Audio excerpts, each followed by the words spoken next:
ওং নমো ভগবতে বাসুদেবায়। জয় মা লক্ষ্মী। বন্ধুরা, আজ 29শে ফাল্গুন 14ই মার্চ শুক্রবার। ফাল্গুন মাসের আজ সর্বশেষ দিন। সেই কারণে আজকের দিনকে ফাল্গুন সংক্রান্তিও বলা হয়ে থাকে। আর সংক্রান্তির দিন বাড়িতে বাড়িতে শ্রী বিষ্ণুর পূজা করা হয়, যাকে আমরা সত্যনারায়ণ পূজা বলে থাকি। এবং এরই সঙ্গে আজকের দিনে মা লক্ষ্মীরও পূজা সম্পন্ন হয়। তাই বন্ধুরা, আজ যদি সম্ভব হয় প্রদোষকালে অর্থাৎ সন্ধ্যার সময় শ্রী বিষ্ণু এবং মা লক্ষ্মীর উদ্দেশ্যে পূজা দিন। যদি কোনো কারণে আপনি আজকের দিনে পূজা দিতে নাও পারেন, তাহলে অন্তত একটি ঘিয়ের প্রদীপ শ্রী বিষ্ণু বা মা লক্ষ্মীর উদ্দেশ্যে প্রজ্বলিত করে আজকের এই সংক্রান্তির ব্রত কথাটি একবার হলেও পারলে শ্রবণ করুন। দেখবেন এতে আপনার ও আপনার গৃহের মঙ্গল হবে। আশা করছি দর্শক বন্ধুরা, এই সত্যনারায়ণ ব্রত কথাটি শ্রবণ করে আপনাদের ভালো লাগবে। শুরু করছি ফাল্গুন সংক্রান্তির দিন শ্রী শ্রী সত্যনারায়ণের ব্রত কথা। ওং নমো বিষ্ণু, ওং নমো বিষ্ণু, ওং নমো বিষ্ণু। জয় মা লক্ষ্মী। প্রথমে বন্দিনু আমি দেব গজানন, সিদ্ধা প্রদায়ক আর বিঘ্ন গজানন। হরগৌরী বন্দিনু বিরিঞ্চি নারায়ণ, ব্যাসদেব বাল্মীকি আদি বন্দি মুনিগণ। নমিহ সত্যপীর নিয়ত হাসিল, যাহার কৃপায় হয় ভুবন অখিল। সরস্বতী বন্দি শিবা শারদা ভবানী, সত্যপীর উপাখ্যান অপূর্ব কাহিনী। শুনো হে সকল লোক, হয়ে এক চিত্ত, যার যে পারিবে বর মনের বাঞ্ছিত। একদা এক গরিব ব্রাহ্মণ ছিল মথুরায়, চিরকাল দুঃখে থাকে সুখ নাহি পায়। একদা সে দ্বিজবর ভ্রমিয়া নগর, কিছু না পাইয়া ভিক্ষা হইল কাতর। বৃক্ষতলে বসে বিপ্র বিষাদিত মনে, কাঁদিতে লাগিল দ্বিজ ভিক্ষার কারণে। কান্দিতে কান্দিতে দ্বিজ হইল অস্থির, দেখিয়া দয়াদ্র বড় হইল সত্যপীর। দয়াময় প্রভুদেব সত্যনারায়ণ ফকির বেশেতে তারে দিল দর্শন। বিপ্রে কহে নারায়ণ, শুনো মহাশয়, কি কারণে কাঁদো তুমি বসিয়া হেথায়? দ্বিজ বলে, কি হইবে বলিলে তোমায়? ফকির বলেন, বিপ্র ক্ষতি আর কিবা তাই? বিপ্র বলে, মাগিয়া ভিক্ষা আমি যাবৎ কাল খায়, আজ না পাইনু ভিক্ষা মিছামিছি যায়। ফকির বলিল, দ্বিজ যাও নিজ ঘরে, আমাদের করহ পূজা, দুঃখ যাবে দূরে। ব্রাহ্মণ বলিল, নিত্য পূজি আমি নারায়ণ, তাহা ভিন্ন না করিব ম্লেচ্ছ আচরণ। হাসিয়া ফকির বলে, শুনো দ্বিজবর, পুরাণ ও কোরআনে কিছু নাহি মতান্তর। রাম ও রহিমে যেন নাহি ভেদাভেদ, ত্রিজগতে এই দুই জানিবে অভেদ। বলি তাহা নিজ মূর্তি ধরে, জগন্নাথ শঙ্খ চক্র গদা পদ্ম ধারী চারি হাত। দেখি তাহা বিপ্রবর পড়িল চরণে, করিল প্রচুর স্তব গদ গদ বাণে। সহসা আবার পুনঃ ফকির হইল, দেখি তাহা দ্বিজবর বিস্মিত হইল। ব্রাহ্মণ বলেন, প্রভু পুজিব তোমায়, পূজার পদ্ধতি কিবা বলো হে আমায়। ফকির বলিল, তবে শোনো দ্বিজবর, পূজার পদ্ধতি তোমায় বলি অতঃপর। বলিতে লাগিল প্রভু ব্রাহ্মণের তোরে, গম কিংবা ধান্যাদির আটা সোয়া শিরে, সোয়া সরা কলা করিবে আয়োজন, সোয়া গন্ডা গুবাকার পান সোয়াপন, সোয়াশের চিনি আর সোয়া ক্ষীর, তাহাতেই সন্তুষ্ট হই আমি সত্যপীর। চিনি আর ক্ষীর দিতে যার নাই শক্তি, দুগ্ধ আর গুড় দিয়ে করিবে ভক্তি।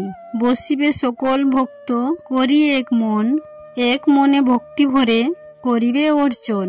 পূজা অন্তে ব্রত কথা শুনিবে যতনে, বিশুদ্ধ হইয়া পূজা শাস্ত্রের বিধানে।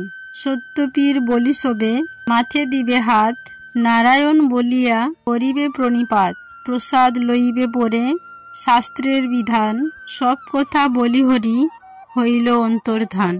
ভক্তিভাবে দ্বিজ হয়ে অতি হরষিত, কিছু ভিক্ষা করি গৃহে, হল উপস্থিত।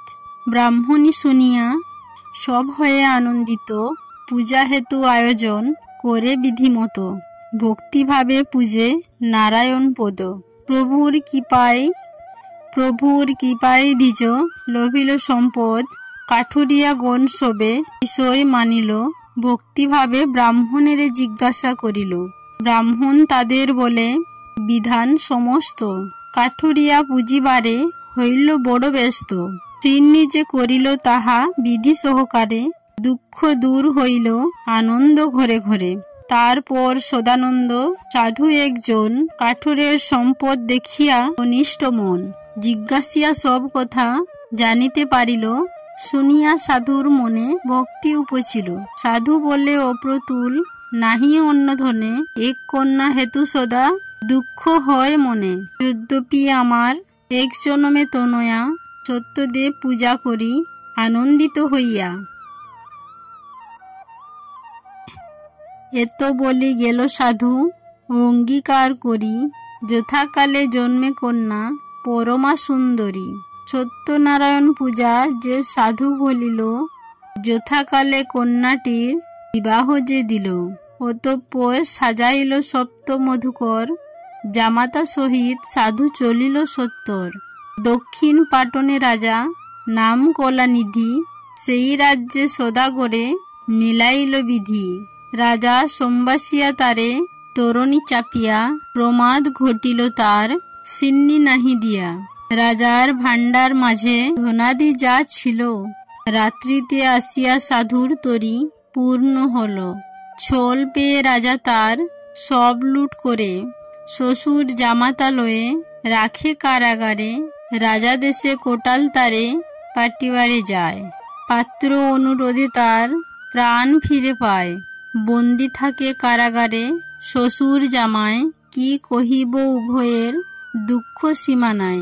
এখানে সাধুর পত্নী ও তার সতা, পত্নীর বিলম্ব দেখি মহাশোক জোতা। সঙ্গতি বিনষ্ট হল পড়িল দুঃখেতে, দাসত্ব করিয়া খায় পরের গৃহেতে। একদিন সাধুকন্যা বেড়াইতে গিয়া, আনন্দিত দ্বিজ গৃহে সিন্নি দেখিয়া। সব শুনি কন্যা তখন মানত করিল, পিতা আর পতি আসে কামনা করিল। শ্বশুর জামাতা যেথা বন্দি কারাগারে, নারায়ণ স্বপ্ন দেন সেই নৃপবরে। শোনো হে মহারাজ আমার বচন, কলিকালে পূজ্য আমি সত্যনারায়ণ। সদাগর দুইজন শ্বশুর জামাই, বিনা দোষে বন্দি আছে তোমারে জানাই।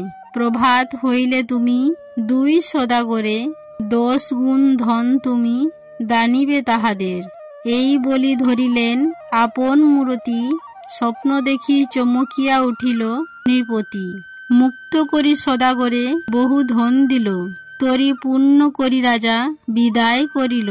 বুঝিতে সাধুর মন সত্যনারায়ণ ফকিরের বেশে দিল দর্শন। ফকির বলেন শোনো ওহে সদাগর, ফকিরের কিছু ভিক্ষা দিয়ে যাও ঘর। শুনি সদাগর তারে অবজ্ঞা করিল, তরির সকল দ্রব্য তুষাঙ্গার হইল। দেখি তাহা সদাগর করে হায় হায়, ধরণী লুটায়ে পায়ে ফকিরের কিছু ভিক্ষা দিয়ে যাও ঘর। শুনি সদাগর তারে অবজ্ঞা করিল, তরির সকল দ্রব্য তুষাঙ্গার হইল। দেখি তাহা সদাগর করে হায় হায়, ধরণী লুটায়ে ধরে ফকিরের পায়। অবশেষে ফকির তাহারে কৃপা করিল, ধনৈশ্বর্যের তরি সব পরিপূর্ণ হল। উত্তরিল